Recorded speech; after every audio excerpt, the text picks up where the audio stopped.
Selamat siang, perkenalkan nama saya Ardian Rahman Prastio, kelas AK 609, NIM 25030200853. Di sini saya akan mempresentasikan tugas UAS untuk mata kuliah metode penelitian, yaitu pengaruh regulasi keringanan pajak terhadap kebijakan dividen perusahaan terbuka di Indonesia. Tugas ini yaitu tugas yang berkelanjutan dari UTS di UTS kemarin dengan memilih salah satu jurnal dan kita disuruh untuk membuat proposal dan PowerPoint dan mempresentasikannya dan diupload ke YouTube. Pada kesempatan ini saya akan jurnal dari Kasogi dan Husodo tahun 2025. Fokus utama penelitian ini adalah melihat apakah perubahan kebijakan perpajakan Indonesia mempengaruhi keputusan perusahaan dalam membagikan dividen kepada pemegang saham.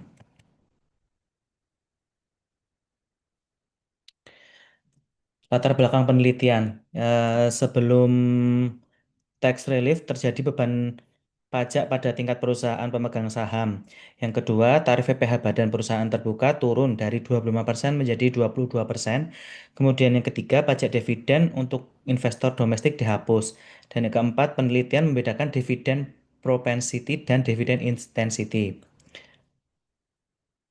Secara teori, berkurangnya beban pajak dapat meningkatkan laba setelah pajak dan memberikan ruang lebih besar bagi perusahaan untuk membagikan dividen. Namun, hal ini perlu dibuktikan secara empiris karena penelitian membedakan dua aspek, yaitu apakah perusahaan memutuskan membayar dividen propensity serta beberapa besar dividen yang dibayarkan atau dividen intensity.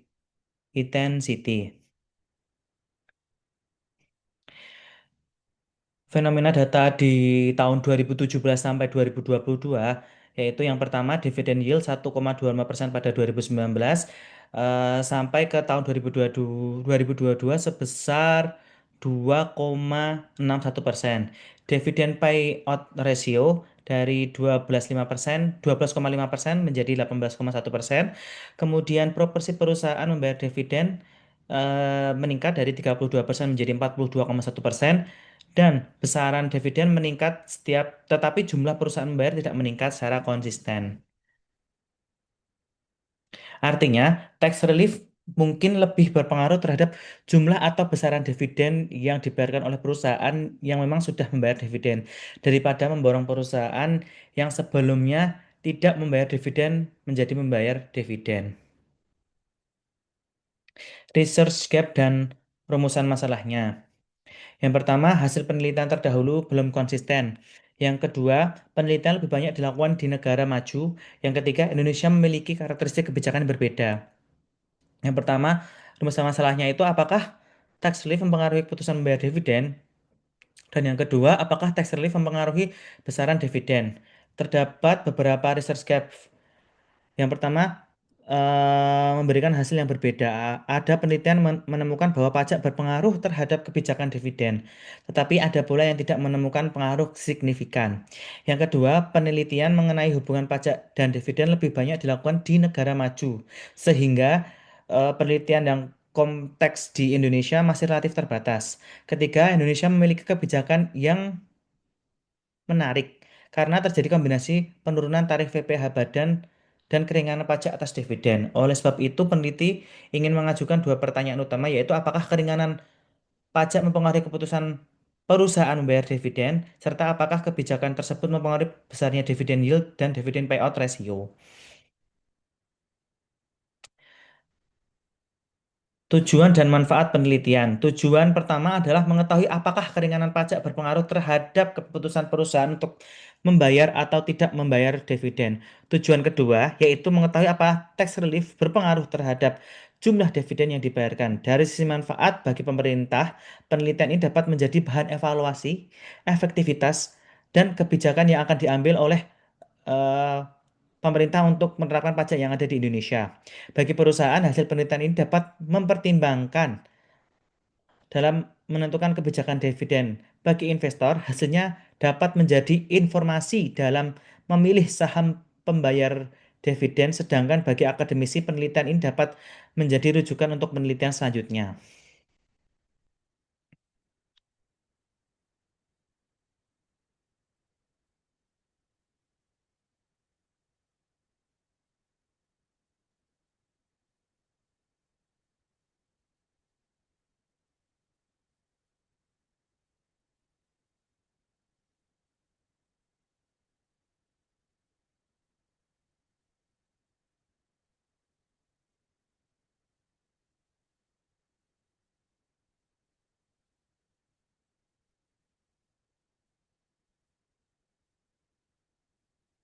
Maaf, Mas, ada terdapat kendala.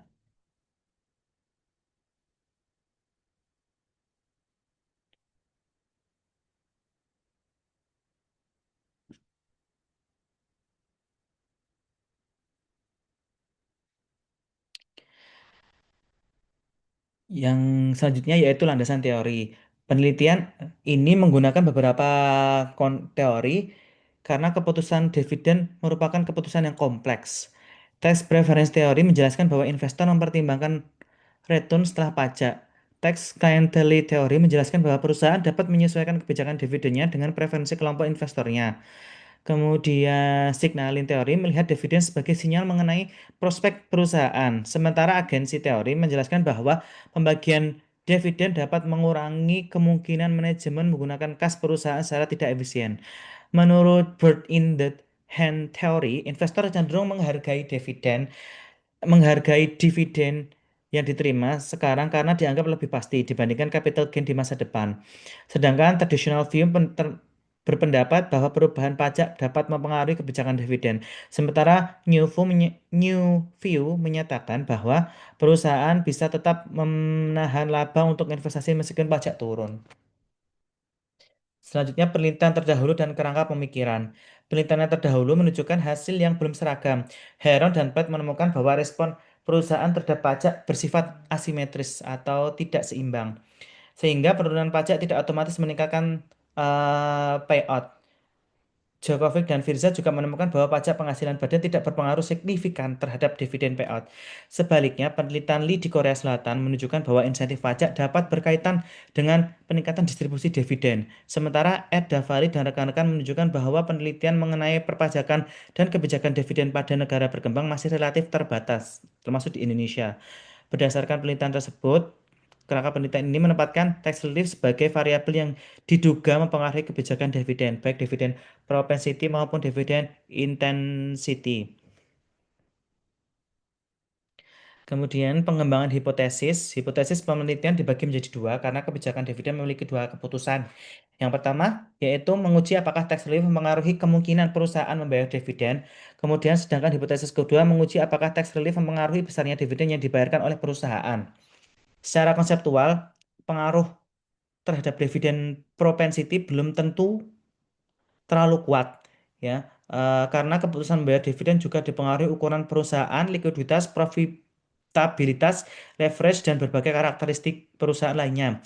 Sebaliknya, pengaruh tax relief diperkirakan lebih terlihat pada dividen intensity, khususnya pada perusahaan yang memang sudah rutin membagikan dividen. Kemudian untuk metode penelitiannya menggunakan pendekatan kuantitatif dengan data panel, yaitu data menggabungkan banyak perusahaan dan beberapa periode waktu. Populasi awal terdiri atas 511 perusahaan yang terdaftar di Bursa Efek Indonesia sejak tahun 2017.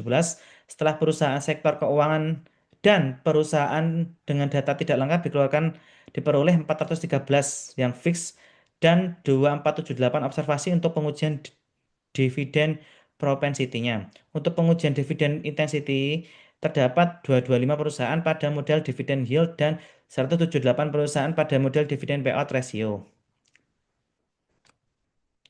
Kemudian yang terakhir yaitu teknis analisis dan alur penelitian. Analisis dilakukan secara bertahap dilakukan oleh perusahaan dari periode 2017 sampai dengan 2022 dan dikumpulkan secara deskriptif. Kedua, dilakukan T-test untuk melihat apakah terdapat perbedaan rata-rata dividen yield dan dividen payout ratio sebelum dan sesudah tax relief. Ketiga, digunakan regresi logit, yaitu uji dividen propensity karena variabelnya berupa keputusan membayar atau tidak membayar dividen. Keempat, digunakan fixed effect regression untuk mengetahui pengaruh tax relief terhadap besarnya dividen dan dividen payout. Pada akhirnya, penelitian ini diharapkan dapat menjawab apakah kebijakan keringanan pajak hanya meningkatkan besaran dividen di suatu perusahaan atau juga mampu meningkatkan jumlah perusahaan yang mulai membagikan dividen. Dengan demikian, diharapkan dapat memberikan bukti empiris mengenai efektivitas regulasi keringanan pajak yang ada di Indonesia, khususnya dalam mempengaruhi perilaku perusahaan dalam membagikan dividen. Demikian pemaparan proposal penelitian saya. Bila ada kekurangan, saya mohon maaf. Wabillahi taufiq wal hidayah. Wassalamualaikum warahmatullahi wabarakatuh. Terima kasih.